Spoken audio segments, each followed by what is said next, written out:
So, the massive breaking news dominating tonight is that Buckingham Palace has finally officially confirmed exactly what half of elite London has been nervously whispering about for weeks. King Charles is officially stepping back from his grueling public duties, and the actual day-to-day power inside the palace is rapidly, undeniably shifting directly to Prince William and Catherine. But incredibly, that is absolutely not the specific part of the massive announcement that has absolutely everyone talking. The real, explosive story is the single, handwritten sentence buried quietly at the very bottom of the official succession order. A highly specific sentence that effectively, legally shut Queen Camilla completely out of the monarchy's vital decision-making process. And from absolutely everything we are reliably hearing from insiders, she didn't see the brutal maneuver coming until the heavy document was already signed, sealed, and legally binding. If you've been paying close attention to the royal family recently, you intimately know that King Charles has been desperately trying to project this flawless image of absolute stability for months. We repeatedly saw the incredibly carefully staged, brightly lit photos of him diligently working at his desk. We read the endless palace statements fiercely insisting that he was easily keeping up with his daily red boxes of state papers. We heard the constant soothing assurances that his ongoing cancer treatment absolutely wasn't slowing his pace down. But behind the heavy velvet curtains, the grim reality was incredibly different. Important meetings were quietly canceled at the last minute, lengthy ceremonies were abruptly shortened, and Prince William was quietly, steadily absorbing significantly more and more of the king's exhausting public schedule.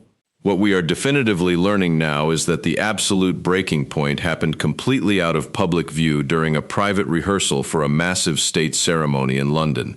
Charles stubbornly showed up, fiercely determined to push through it, but terrified witnesses say he physically, undeniably couldn't keep up the pace.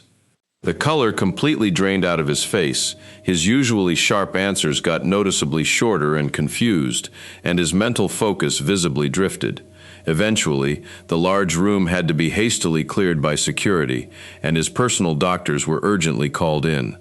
Their medical message to the monarch was absolutely blunt. If he didn't immediately stop stubbornly pushing himself past his physical limits, he was going to catastrophically undo absolutely all the fragile medical progress he had made. He desperately needed to formally surrender the vast majority of his exhausting responsibilities immediately and actively prepare for a significantly longer public absence than absolutely anyone had publicly admitted or planned for. That stark medical reality led directly to an unprecedented emergency meeting at Buckingham Palace. Prince William, Catherine, Princess Anne, and an incredibly small elite group of top constitutional advisors were urgently summoned entirely without prior explanation or a printed agenda. Before we dive deep into exactly what transpired in that tense room, I have to ask you a quick question. Are you genuinely happy that Charles ultimately chose to empower William and Catherine over Camilla in this crisis? Let me know your thoughts in the comments below. And if you strongly think Camilla has managed to hold on to unchecked palace influence for way too long, please do not just watch this story in silence. Like this video and actively subscribe to our channel so you absolutely don't miss exactly what happens next, because this massive power struggle is incredibly far from over. So, picture the scene. They were sitting around this massive, polished table, and there is exactly one sealed folder resting in the center. The printed title on it is stark and simple: The Royal Continuity and Succession Order. At first, William naturally assumes it's just administrative paperwork about delegating a few upcoming, canceled engagements. Catherine logically thinks it's merely a temporary, minor schedule adjustment. But then Charles slowly opens the heavy document and explicitly explains exactly what it actually, legally does. It formally transfers control of all vital state audiences, absolutely all senior palace appointments, massive ceremonial planning, and the entire long-term strategic direction of the monarchy directly to Prince William. And then the king turns specifically to Catherine. Under this new, sweeping order, she would immediately assume the massive, highly visible responsibilities normally expected of the reigning queen consort. State banquets, massive diplomatic receptions, and the entire royal household's grueling public program.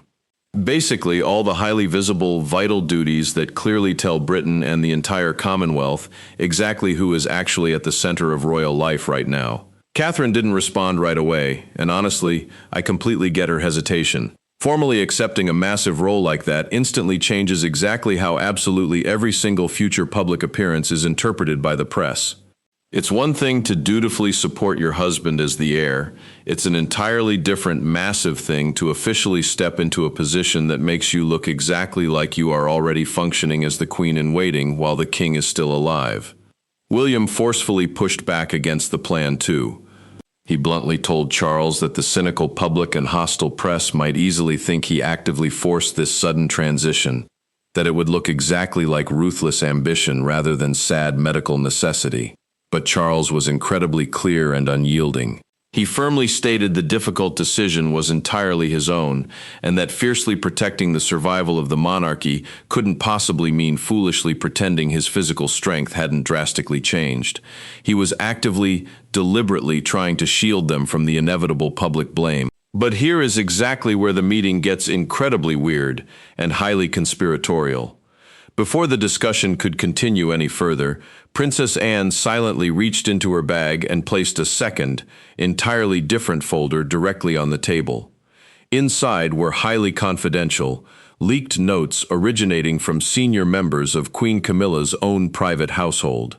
These absolutely weren't just casual, speculative emails. They were highly detailed, actionable plans.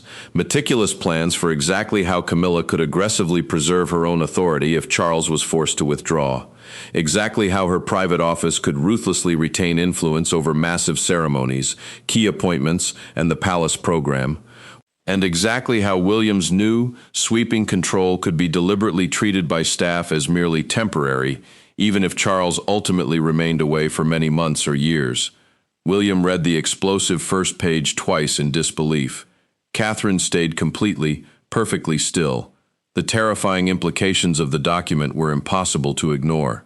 While Charles was physically struggling just to maintain his basic duties, Camilla's ambitious household was already actively, secretly discussing exactly how to keep royal power firmly in her hands, and absolutely neither William nor Catherine had been invited into those crucial conversations. Charles absolutely hadn't approved these plans, and Anne had somehow found them before the silent coup could go absolutely any further. The language used in those leaked notes was incredibly careful and bureaucratic. Absolutely nobody explicitly used the vulgar word power, but absolutely every single written line pointed aggressively in the exact same direction. Camilla's private office had been actively preparing for Charles's prolonged absence, long before William was even told exactly how serious that absence might actually become. The leaked proposal confidently described a new advisory arrangement firmly based at Clarence House. It would legally allow Camilla's office to formally review all ceremonial plans, directly recommend major changes to the royal diary, and stay heavily involved in controlling state banquets and major public appearances. One specific chilling paragraph actually suggested that William's newly expanded authority should deliberately be described to the public and staff as temporary, even if Charles stayed away indefinitely. That single arrogant sentence completely changed the entire atmosphere of the room. William furiously asked exactly who wrote it. Anne silently turned to another page and pointed directly to a printed list of names, senior members of Camilla's own office, her top private secretaries, and her closest household advisors.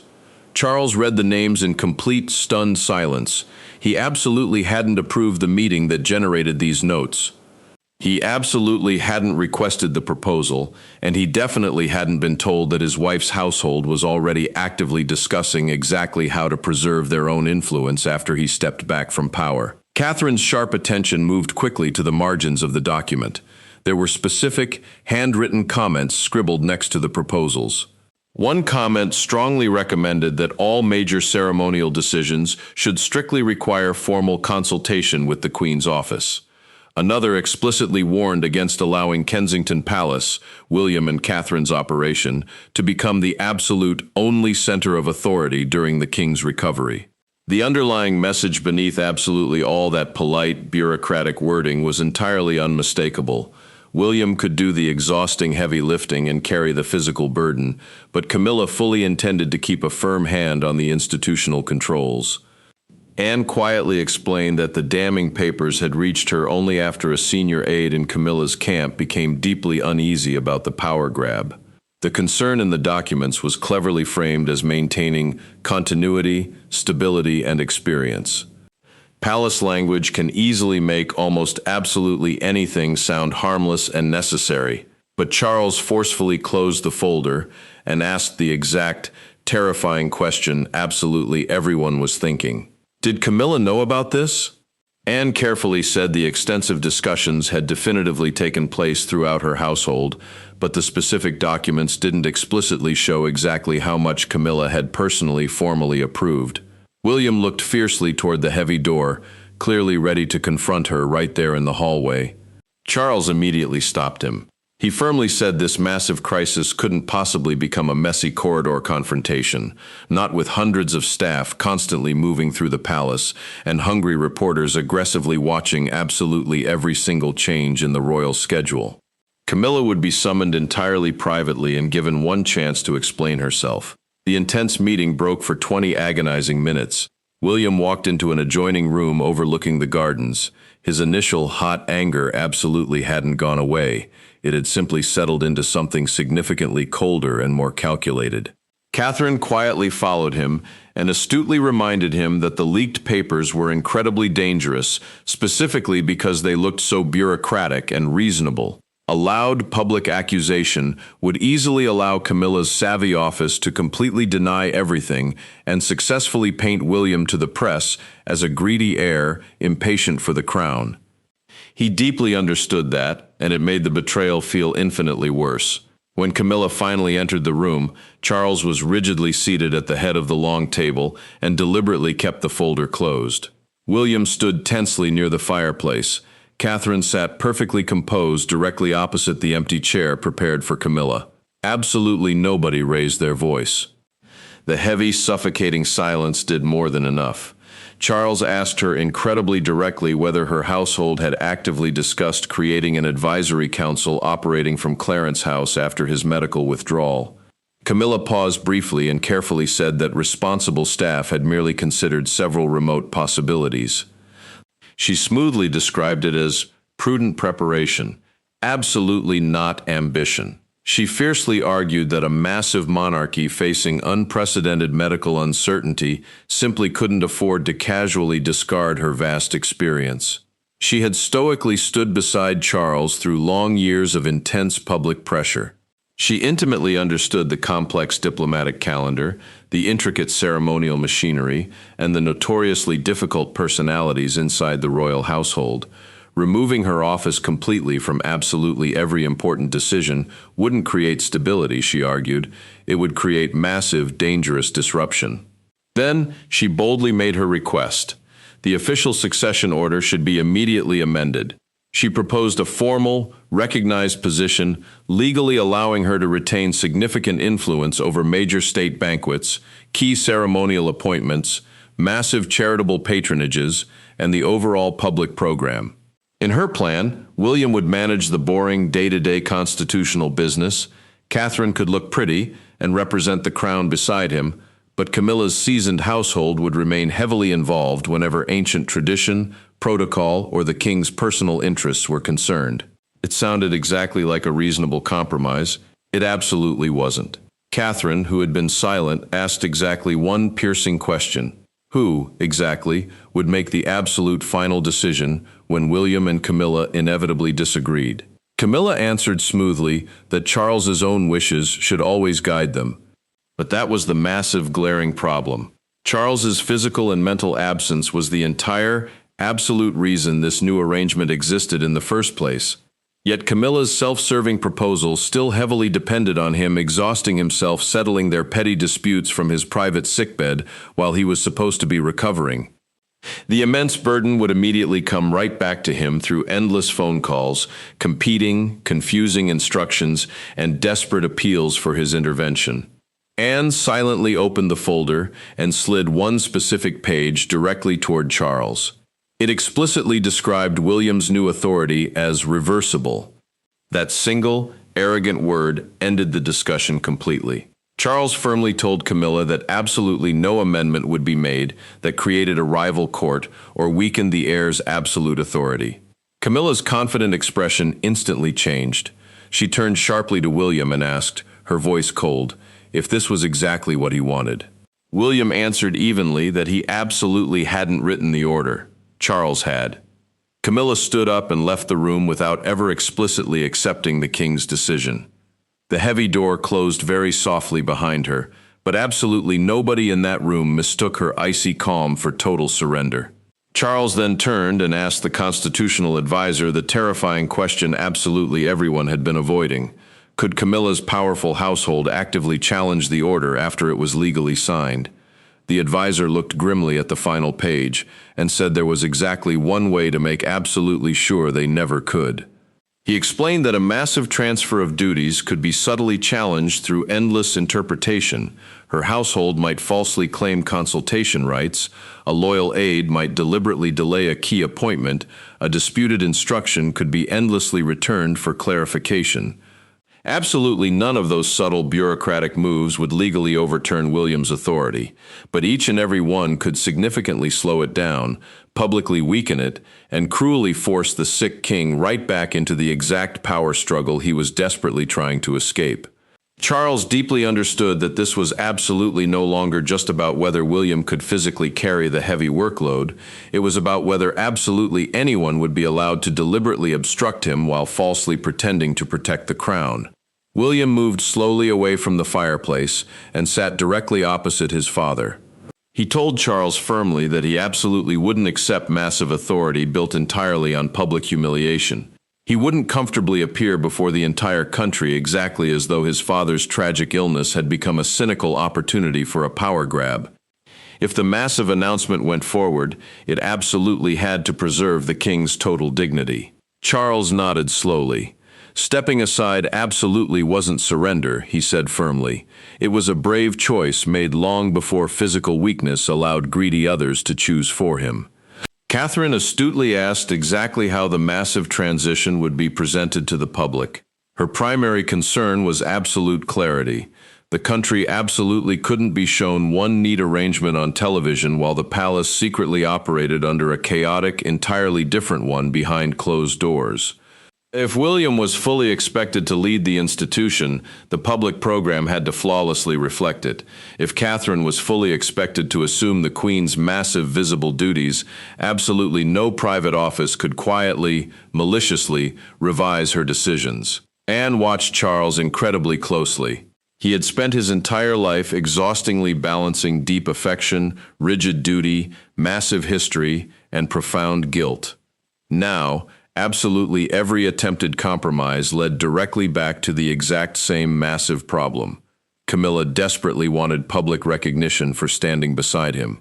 William desperately needed absolute, unquestioned authority as the heir. Catherine desperately needed ironclad protection from malicious accusations that she had ruthlessly taken something that was absolutely not hers. The massive monarchy desperately needed exactly one clear voice. Only exactly one of those competing needs could ultimately govern the order. The advisors immediately began furiously revising the document. Dangerous clauses vaguely granting consultation rights to the Queen's household were entirely removed. All state audiences would pass directly and exclusively to William. Absolutely all senior palace appointments would strictly require his personal approval. Long-term strategic planning would move entirely under his office's control. Catherine would completely oversee massive state banquets, all diplomatic receptions, key ceremonial presentation, and the entire public program attached to the royal household. Anne would remain the steady bridge, absolutely not the ruler, absolutely not the rival, simply the unshakable witness. For nearly an agonizing hour, Charles read absolutely every single revised line. He anxiously asked what would happen if his recovery lasted weeks, then stretched into months, then significantly longer than anyone expected. The advisor's answers became significantly less comfortable each time he asked. A temporary arrangement absolutely couldn't remain temporary forever, simply because absolutely no one wished to say the hard words about what came next. The crown absolutely couldn't live indefinitely inside a pause. Charles finally reached the final page. The signature line waited patiently beneath the massive royal seal. Directly beside it lay the antique fountain pen prepared by his private secretary. William fully expected him to sign it. Catherine fully expected yet another agonizing delay. Anne acutely noticed his hand move deliberately away from the signature line and directly toward the blank space immediately below the last clause. He began to write incredibly slowly. No authority granted through this document may be challenged by the Queen's household.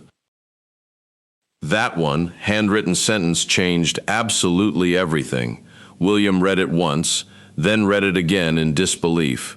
The order was absolutely no longer just a sad medical arrangement. It was an impenetrable legal barrier. Charles absolutely hadn't merely transferred massive responsibility to his son. He had brilliantly, ruthlessly blocked the exact office most highly likely to actively contest exactly how that responsibility would be used. Catherine looked quickly toward Anne. Anne gave absolutely no visible sign of surprise, but her profound stillness clearly revealed that she completely understood the massive scale of exactly what had just happened. Charles had definitively chosen ironclad institutional certainty over fragile private peace, and he had done it permanently in his own unmistakable handwriting. That specific detail mattered immensely. Typed formal language could easily be blamed later on overzealous advisors. Standard legal phrasing could easily be dismissed as mere routine, but a specific, handwritten sentence directly from the king himself absolutely could not be dismissed as a simple administrative misunderstanding. Charles signed his name heavily beneath the new sentence. Anne signed exactly beside it as the official witness. William placed his hand firmly on the document but didn't pick it up immediately. For a few heavy seconds, father and son remained entirely silent on opposite sides of the table, acutely aware that the single piece of paper between them had profoundly changed significantly more than just the royal diary. It had fundamentally changed the absolute center of global power. A secretary entered, silently sealed the copies, and asked exactly where the very first copy should be delivered. Charles answered entirely without hesitation. Clarence House. Camilla received the devastating document before the public announcement was even fully drafted. She quickly turned the pages, reached the handwritten line, and stopped dead. Then she immediately called for her senior staff. The meeting at Buckingham Palace had ended. The massive fight over exactly what Charles had just signed was only just beginning. At Clarence House, Camilla's staff fully expected explosive anger. What they saw instead was terrifying, icy control. She placed the copy of the order squarely on a table and coldly asked exactly each advisor to read the handwritten sentence.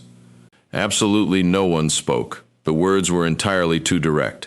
They left absolutely no space for future negotiation, absolutely no quiet back-channel route back in on palace decisions, and absolutely no chance to ever falsely claim that William's massive authority remained dependent on her approval.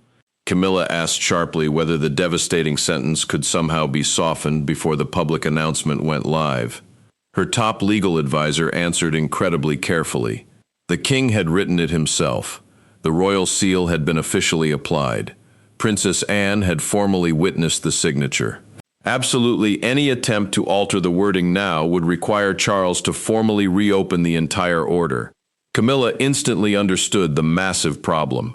Charles had slammed the door permanently shut before she could even reach it. Her private secretary nervously suggested that she appear prominently beside him on television anyway.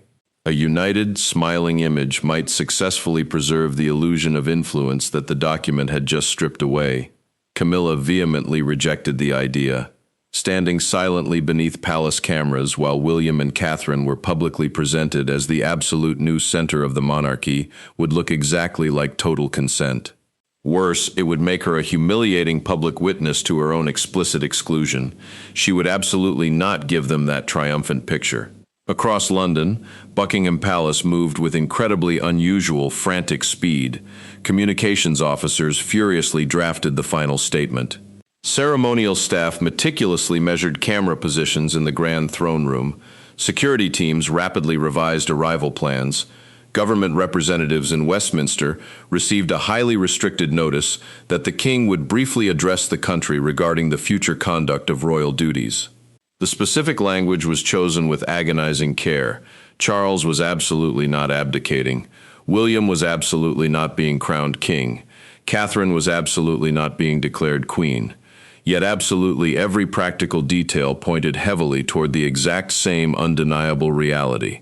Absolute authority was moving. Massive public responsibility was moving.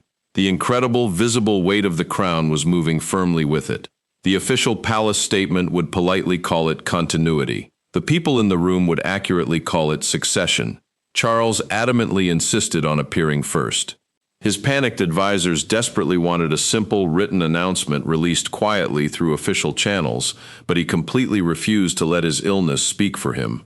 He would look directly into the cameras, clearly explain the difficult decision himself, and make it absolutely clear to the world that William had absolutely not demanded it. That specific point mattered to him significantly more than anyone realized. William had certainly spent years preparing to inherit the crown, but preparation was absolutely not the same thing as desire. Charles deeply knew exactly how quickly the fickle public could cruelly turn dutiful necessity into malicious ambition. One single photograph of William looking too eager near the throne, one poorly chosen phrase in a speech, one single suggestion that Catherine looked entirely too comfortable, and the necessary transition could instantly be recast by the tabloids as a ruthless family takeover. So, Charles would bravely carry the blame himself. He approved the short, somber address stating that his recovery required a massive reduction in duties. He would explicitly confirm that William was assuming total responsibility for state audiences, senior appointments, and strategic planning. He would explicitly name Catherine as the absolute person overseeing major ceremonial functions and the household's public program. Then, he added one final line the advisors had absolutely not prepared. The future must not wait for pride to admit what duty already knows. Absolutely no one dared ask him to remove it.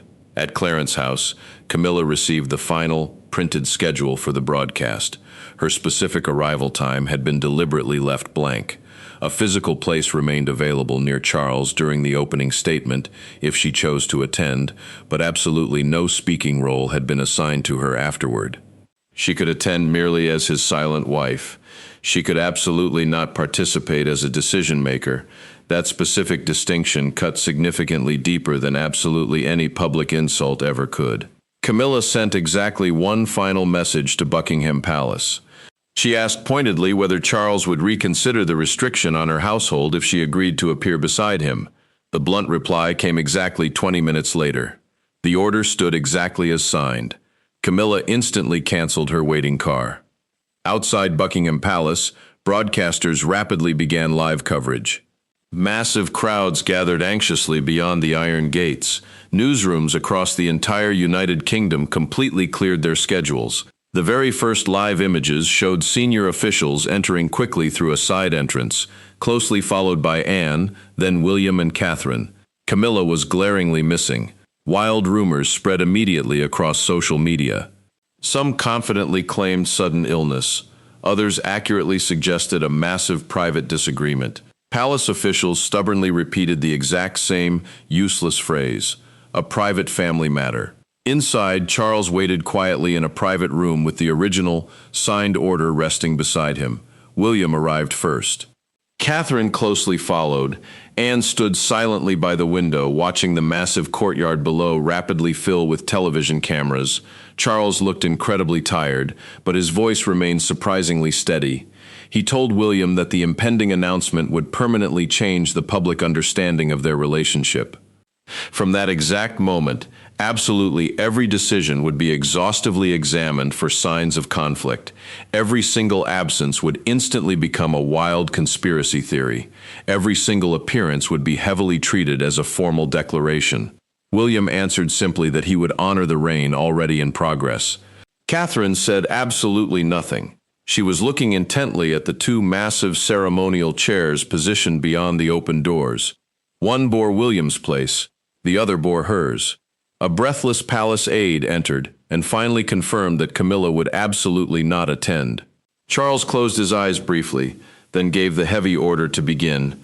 The cameras went live, the massive palace doors opened, and before Charles spoke a single word, all of Britain clearly saw exactly who had bravely chosen to stand beside the future and exactly who had bitterly chosen to stay away.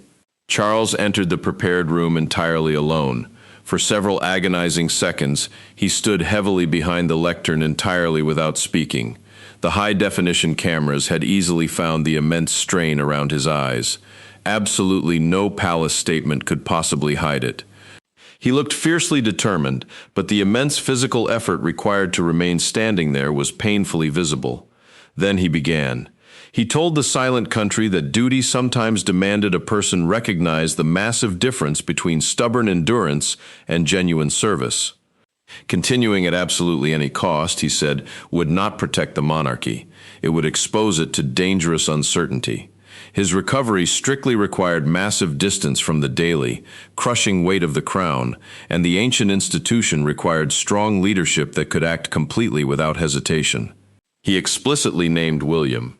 The words were highly measured, but their massive meaning traveled instantly through London, Westminster, and the frantic newsrooms following the address. William would fully assume responsibility for state audiences, senior palace appointments, and the entire long-range direction of the royal household. The massive arrangement would begin absolutely immediately. Then Charles explicitly named Catherine. She would completely oversee massive state banquets, all diplomatic receptions, key ceremonial presentation, and the entire public program attached to the crown. Her massive role would absolutely not be merely decorative. She would firmly stand beside William whenever the monarchy desperately needed to show the country exactly who now carried its massive public burden. The room remained incredibly silent. Charles did absolutely not mention Camilla once. That glaring omission struck significantly harder than absolutely any spoken criticism ever could have done. He warmly thanked those who had supported him during his grueling treatment. He spoke movingly of continuity, family, and the future.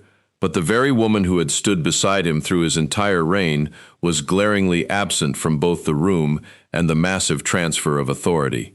At Clarence House, Camilla watched the historic address with two terrified staff members. She absolutely did not speak when William's name was prominently announced. She absolutely did not move when Catherine's massive new responsibilities were explicitly listed. Only when Charles finished entirely without naming absolutely any continuing role for her did she finally reach for the copy of the order again. The handwritten sentence waited exactly near the royal seal. Absolutely nothing had changed. Back at Buckingham Palace, Charles stepped heavily away from the lectern. William entered purposefully through the side doors. He absolutely did not smile for the cameras. He approached his father, bowed his head deeply, and promised to honor the reign Charles had begun. The historic moment was incredibly carefully controlled. The raw emotion absolutely was not. Charles placed one trembling hand on William's arm and released it very quickly, almost exactly as though holding on any longer might reveal entirely too much. Catherine gracefully joined them a few steps later. She wore absolutely no crown, absolutely no sparkling tiara, and absolutely no symbol suggesting a celebration. Her incredibly serious expression carried the immense weight of the decision significantly more than any speech could. Anne watched silently from the edge of the room.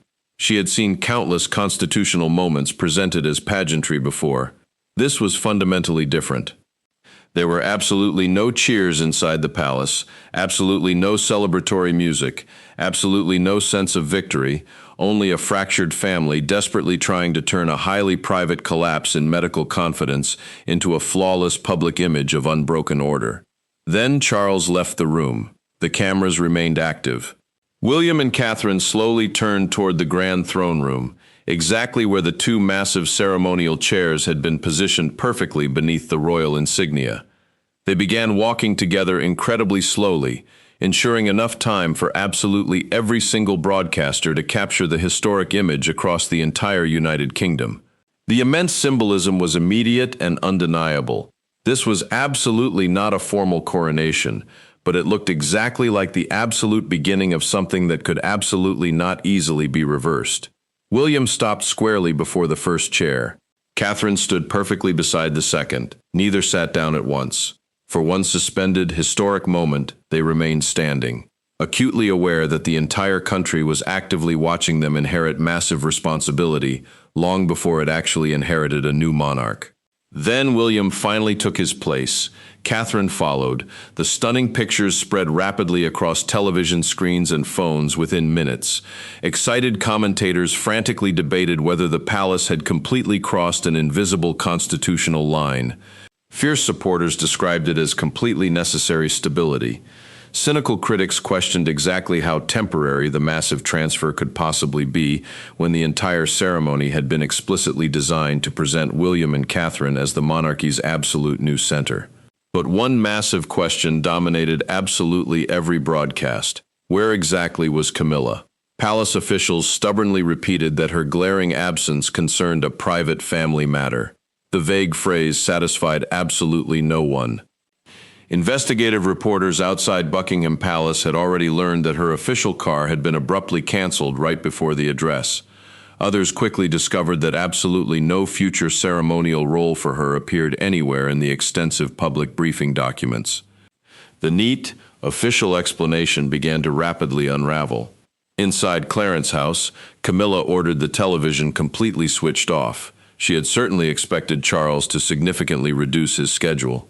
She had absolutely not expected him to make William's massive authority so visibly total in front of the entire world. On.